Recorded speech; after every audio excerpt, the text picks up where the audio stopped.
दोस्तों आज की इस वीडियो में हम बात करने वाले हैं केरला की। केरला आप जानते हैं बिल्कुल हमारे अरेबियन सी में बिल्कुल लास्ट में जाता है, बिल्कुल लास्ट में जाता है और बिल्कुल से ऊपर से बिल्कुल सह्याद्री के आसपास मतलब वेस्टर्न घाट पे मिलता है और जहां पे निकलने के रास्ते हैं नहीं, केवल पास इसके थ्रू लोग बाग निकलते हैं। सबसे ज्यादा साक्षर स्टेट में नाम आता है किसका? केरला का। तो केरला अपने आप में भैया बहुत सारी संपन्नता के साथ, हाँ, मसालों के लिए भी फेमस है, सारी चीजें हैं। और इसके अलावा केरला में आप जानते हैं तो वो डांस बहुत फेमस है। कौन सा है वो? कुचिपुड़ी, है ना। हाँ, तो इन सारी विविधताओं के बावजूद यहाँ लॉ के लिए कौन कौन से कॉलेजेस हैं जो आप टारगेट कर सकते हैं, अपनी बकेट में रख सकते हैं। और बहुत सारे लोग घूमने के लिए जाते हैं केरला, तो अच्छी सारी चीजों के बावजूद लॉ के लिए क्या आपके लिए बेस्ट हो सकता है, आज इस वीडियो में हम डिस्कस कर रहे हैं। अगर आप भी चाह रहे थे कि केरला से हम लॉ की कोर्सेज कर ले, क्या क्या मेरे पास ऑप्शन हो सकते हैं, ये नहीं समझ पा रहे थे, तो ये वीडियो आपके लिए ही था, जिसको आपको पूरा देखना है ताकि आपको सारे के सारे लॉ से रिलेटेड कोर्सेज और कॉलेजेस पता चल जाए बकेट में। दोस्तों को शेयर करना बिल्कुल नहीं भूलना है। क्यों?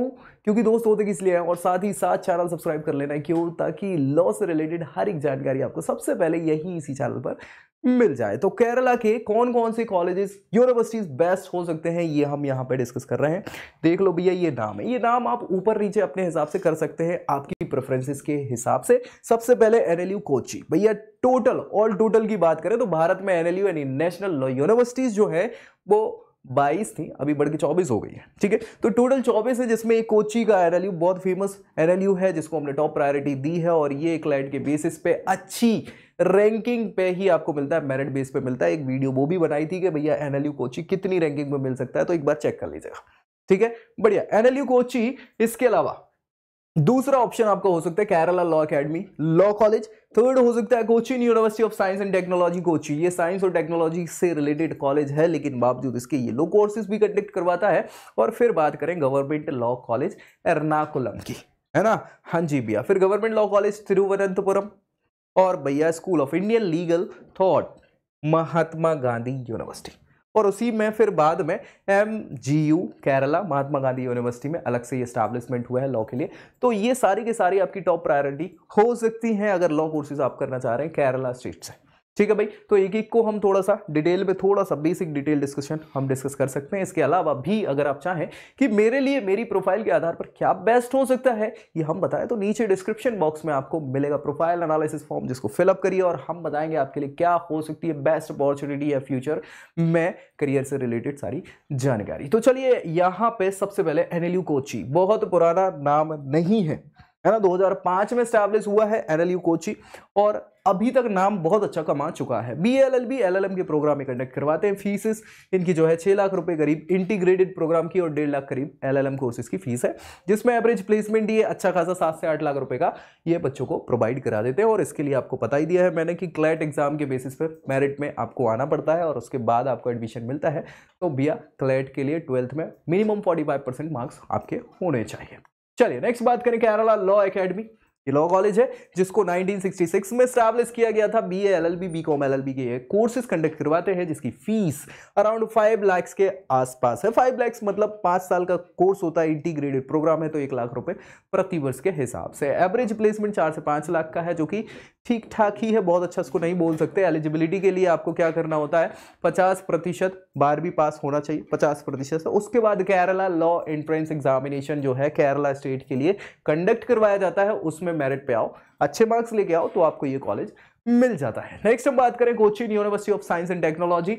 ये भैया 1971 में स्टैब्लिश किया हुआ है। LLB BBA LLB और LLM के प्रोग्राम में कंडक्ट करवाते हैं, जिसकी फीस बहुत ज्यादा नहीं है, 2 लाख रुपए करीब जो है इंटीग्रेटेड LLB प्रोग्राम की, और सिंगल LLB प्रोग्राम की फीस है। इसके अलावा 60,000 रुपए करीब LLM कोर्सेज की फीस यहाँ पे हो जाती है। प्लेसमेंट की रिकॉर्ड्स इसके कंपैरिजन में अच्छे हैं, 6 से 7 लाख रुपए करीब ऑन एन एवरेज ये बच्चों को प्लेसमेंट दिला देते हैं। और भैया एलिजिबिलिटी के लिए आपको पता ही है कि भैया 45% 12th में होने चाहिए, जिसके बाद SUSET कैट जो एग्जामिनेशन है वो ये कंडक्ट करवाते हैं, मतलब कोचिन यूनिवर्सिटी का ही जो एग्जामिनेशन है, कॉमन एंट्रेंस टेस्ट, उसके बेसिस पे आपको यहाँ एडमिशन मिल जाता है। ठीक है भैया, गवर्नमेंट लॉ कॉलेज एर्नाकुलम।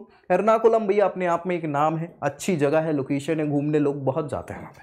ठीक है, तो बहुत अच्छी प्राकृतिक छटाव वाली लोकेशन है। अगर आपकी इच्छा है कि घूमना फिरना होता रहे और अच्छी घाटियां और फिजाओं में बहते रहे, अच्छी जगह है, ये आप प्रेफर कर सकते हैं। 2012 में स्टैब्लिश हुआ है, 10 से 12 साल का ही इनको अभी अनुभव हुआ है और LLB, BCom LLB और LLM के प्रोग्राम ही कंडक्ट करवाते हैं, जिसमें ट्यूशन फी बहुत ज़्यादा नहीं है। 50,000 के अराउंड जो है वो इंटीग्रेटेड प्रोग्राम्स और LLB की फीस है और वहीं 10,000 रुपये करीब LLM कोर्सेज की फीस है, जिसमें प्लेसमेंट के रिकॉर्ड्स इसके कंपैरिजन में अच्छे हैं। मतलब वैसे तो नहीं है 1 से 2.5 लाख रुपए करीब आप ये ऑन एन एवरेज प्लेसमेंट बच्चों को दे रहे हैं, लेकिन फीस के कंपैरिजन में ये अच्छे रिकॉर्ड्स माने जाते हैं। और भैया 12th क्लास में 45% मार्क्स और फिर जो केरला लॉ एंट्रेंस एग्जामिनेशन है इसकी पूरी डिटेल में मैंने जानकारी दी हुई है, आप प्लेलिस्ट में जाके चेक कर सकते हैं। KLEE है ना, केरला लॉ एंट्रेंस एग्जामिनेशन, कैसे क्या इसके लिए तैयारी करनी होती है, क्या सिलेबस है, पूरी डिटेल में जानकारी आपको मिल जाएगी, तो आप चैनल पे जा सकते हैं। नेक्स्ट हम भैया यहाँ पे बात करें government law college Thiruvananthapuram. Thiruvananthapuram आपने राजधानी है केरला की, जी हाँ। तो भैया 1914 में एस्टैब्लिश्ड हुई ये यूनिवर्सिटी है। यहाँ पे BA LLB और LLM के प्रोग्राम कंडक्ट होते हैं, जिसमें फीस बहुत कम है। इंटीग्रेटेड प्रोग्राम्स में 50,000 रुपये करीब और 7-8 हज़ार रुपये करीब LLM कोर्सेज की फीस है, जिसमें प्लेसमेंट के record as compare to fees बहुत अच्छे हैं। 2 से 3 लाख रुपये का ये ऑन एन एवरेज प्लेसमेंट अपने बच्चों को प्रोवाइड करा देते हैं। और इसके अलावा एलिजिबिलिटी के लिए आपको पता ही है कि 50% मिनिमम 12वीं में होने चाहिए, जिसपे आप KLEE यानी केरला लॉ एंट्रेंस एग्जामिनेशन के लिए क्वालिफाई कर पाते हैं, मतलब, और उसके बाद फिर मेरिट के बेसिस पे आपको यहाँ एडमिशन मिल जाता है। चलिए नेक्स्ट हम बात करें school of Indian legal thoughts, Mahatma Gandhi university. जी हाँ, 1976 में स्टैब्लिश्ड हुई है। BA LLB, BB LLB, LLB, LLM सारे प्रोग्राम ही कंडक्ट करवाती है, जिसमें फीस बहुत ज़्यादा है नहीं। LLB और इंटीग्रेटेड प्रोग्राम्स की फीस करीब 55,000 के अराउंड है और 6,000 रुपये LLM की, बहुत कम फीस है। Placement record as compare to fees बहुत अच्छे, 3 से 4 लाख रुपए ऑन एन एवरेज बच्चों को ये प्रोवाइड करा देते हैं प्लेसमेंट। और भैया एलिजिबिलिटी के लिए वही सारी चीज़ें हैं आपकी, 40% 12वीं में होनी चाहिए मिनिमम, और फिर KLEE के मेरिट बेसिस पे आपको यहाँ पे एडमिशन मिल जाता है। MGU केरला भैया महात्मा गांधी यूनिवर्सिटी केरला की है, जिसको 1983 में स्टैब्लिश किया गया था। और भैया ये प्रॉपरली लॉ से related BA LLB, BB LLB और LLM के प्रोग्राम कंडक्ट करवाते हैं, जिसमें फीस ज़्यादा है नहीं, 55,000 के करीब सेम फीस है, वही MGO वाला है ना, स्ट्रक्चर वही है। और भाई 5,000 के करीब LLM कोर्सेज की फीस है और प्लेसमेंट 2 से 3 लाख रुपए का है, जो कि उसके कंपैरिजन में कम है, लेकिन फिर भी इस फीस स्ट्रक्चर के कंपैरिजन में बहुत अच्छा है। और इसके लिए आपको पता ही है कि 12th क्लास में 45 मिनिमम मार्क्स हो और उसके बाद KLEE यानी केरला लॉ एंट्रेंस एग्जामिनेशन देना होगा और उसकी मेरिट के बेसिस पे आपको यहाँ एडमिशन मिल जाएगा। तो ये ऑल टोटल हम केरला स्टेट की बात कर रहे थे, और केरला में जितने भी अच्छे कॉलेजेस हैं जो लॉ के कोर्सेज कंडक्ट करवाते हैं वो आपकी बकेट में होने चाहिए। अब इनकी प्रेफरेंसेस आप ऊपर नीचे अपने हिसाब से कर सकते हैं। बाकी अगर आप चाहते हैं कि आपकी प्रोफाइल के आधार पर क्या बेस्ट होगा आपके लिए, तो नीचे प्रोफाइल एनालिसिस फॉर्म मिल जाएगा डिस्क्रिप्शन बॉक्स में, जिसको फिलअप करिए और हम बताएंगे आपके लिए क्या हो सकती है करियर गाइडेंस या बेटर अपॉर्चुनिटी फ्यूचर के लिए कोर्सेज से रिलेटेड या कॉलेज से रिलेटेड। तो मिलेंगे अगले वीडियो में ऐसी जानकारी के साथ, तब तक के लिए जय Hind. I hope you like this video. For more such videos, keep watching our channel and do not forget to like, share and subscribe.